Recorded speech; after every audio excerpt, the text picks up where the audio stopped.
Hello everyone, welcome to Yasmin's Learning Corner. আজি ভিডিওত আমি আলোচনা কৰিম ক্লাস 8 হিন্দি বুক সুবোধ ভাৰতীৰ চেপ্টাৰ 1 वो शक्ति हमें दो। এটো হৈছে এটা কবিতাটোৰ বিষয়ে আজি ভিডিওত আমি আলোচনা কৰিম। কবিতাটো হৈছে এটা ভাৱমূলক কবিতা। ঈশ্বৰৰ প্ৰতি ঈশ্বৰক সৰু সৰু কিছুমান ল'ৰা ছোৱালীয়ে এনেদৰে প্ৰাৰ্থনা কৰিছে। কবিতাটিৰ মূল ভাৱ হৈছে এনেকুৱা ধৰণৰ, हे प्रभु हमें शक्ति दीजिए कि हम मानव धर्म का पालन कर सके। তাৰমানে এই সৰু সৰু ল'ৰা ছোৱালীবোৰে ঈশ্বৰৰ ওচৰত প্ৰাৰ্থনা কৰিছে যে হে ভগৱান, হে ঈশ্বৰ, আমাক শক্তি দিয়া যাতে আমি মানুহৰ সেৱা কৰিব পাৰোঁ।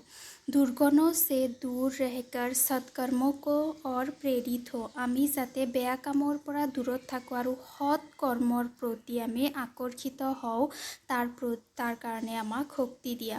ऐसे ही भाव व्यक्त करने वाली प्रार्थना है। গতিকে এইটো যিটো প্ৰাৰ্থনা আছে, এইটো যিটো কবিতা আছে, এইটো কবিতা তাৰমানে সৰু সৰু ল'ৰা ছোৱালীবোৰে যিটো মানৱ ধৰ্ম আছে, মানৱ ধৰ্ম পালন কৰাৰ কাৰণে আৰু সৎকৰ্ম কৰাৰ কাৰণে ঈশ্বৰৰ ওচৰত প্ৰাৰ্থনা জনাইছে। ইয়াতে কিছুমান টাফ ৱৰ্ড আছে যিবোৰ তোমালোকে উচ্চাৰণ কৰিব পাৰা।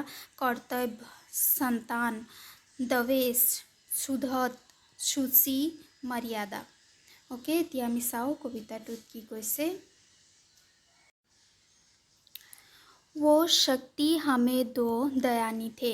दयानिধে মানে হৈছে পৰমাত্মা, ঈশ্বৰ। হে ঈশ্বৰ, আমাক সেই শক্তি দিয়া।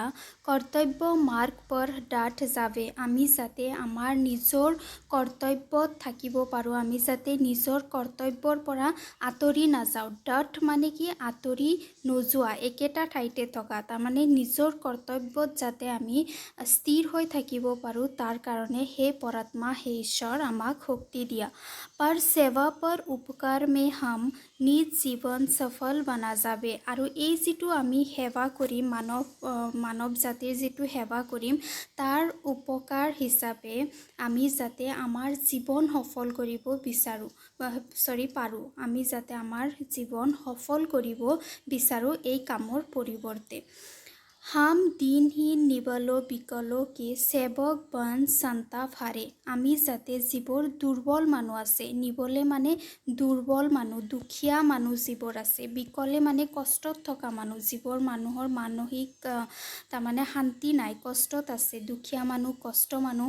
তাৰপিছত সন্তাপ মানে হৈছে কি? মানসিক কষ্টত থকা যিবোৰ মানুহ আছে, তাৰমানে দুখীয়া, কষ্টত থকা আৰু মানসিক কষ্টত থকা যিবোৰ মানুহ আছে, সেইবোৰ মানুহক যাতে আমি সেৱা কৰিব পাৰোঁ। जो है अटके भूले भटके उनको तारे खुद तर जावे। যিবোৰ মানুহে ৰাস্তা পাহৰি গৈছে, সেইবোৰ মানুহক যাতে আমি পাৰ কৰাই দিব পাৰোঁ।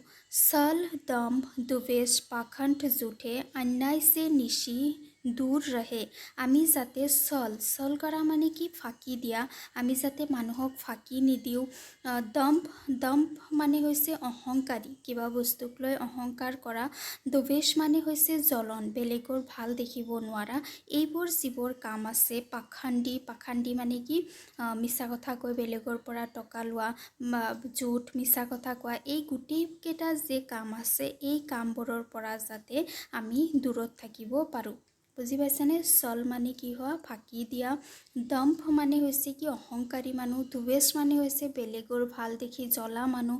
তাৰপিছত পাখণ্ডী মানে হৈছে কি? বেলেগৰ পৰা মিছা কথা কৈ পেলাই টকা লোৱা মানুহ, বেলেগক ঠগোৱা মানুহ।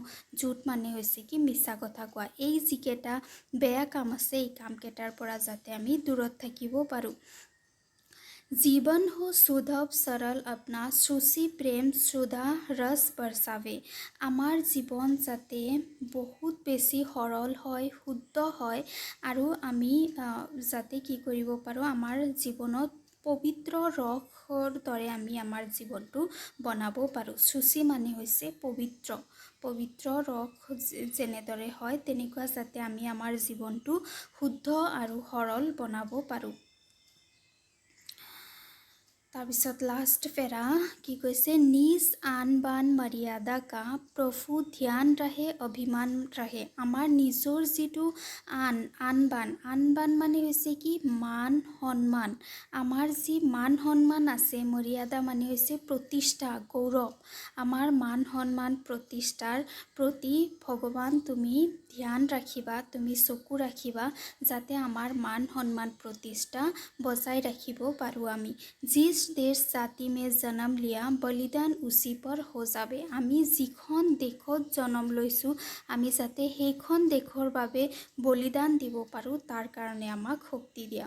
আৰু এই কবিতাটি লিখিছে মুৰালীলাল শৰ্মা বালবধূ নামৰ ব্যক্তি এজনে। আমি ব্যক্তিজনৰ বিষয়ে পঢ়িম। ইয়াতে চোৱা তলত কিছুমান শব্দৰ অৰ্থ দিয়া আছে। শব্দৰ অৰ্থসমূহ পৰীক্ষাত আহে, চাই ল'বা কি কি আছে। চ' আমি চাওঁ কবিৰ বিষয়ে। কবি পৰিচয় চোৱা, এই যিজন মুৰালীলাল শৰ্মা বালবধূ আছে, তেওঁ 1893 চনত জন্ম লৈছিল। উত্তৰ প্ৰদেশৰ মেৰঠৰ ওচৰত থকা এখন চাইমল নামৰ গাঁৱত তেওঁৰ জন্ম হৈছিল। আৰু তেওঁ কেইবাখনো ৰচনা লিখিছিল। তাৰে ভিতৰত কেইবাটাৰ নাম দিয়া আছে, সাহসী বাচ্চে, হোনহাৰ বীৰৱে, গোদী ভৰে লাল, জ্ঞান গংগা, কোকিলা ইত্যাদিবোৰ তেওঁৰ কিছুমান ৰচনা। আৰু তেওঁৰ মৃত্যু হৈছিল 1961 চনৰ 4 নৱেম্বৰৰ দিনা। নেক্সট ভিডিঅ'ত আমি কুৱেশ্যন এনচাৰসমূহ আলোচনা কৰিম। ভিডিঅ' ভাল লাগিলে লাইক কৰিবা, বন্ধু বান্ধৱৰ সৈতে ভিডিঅ' শ্বেয়াৰ কৰিবা আৰু চেনেল ছাবস্ক্ৰাইব কৰিবা। Thank U.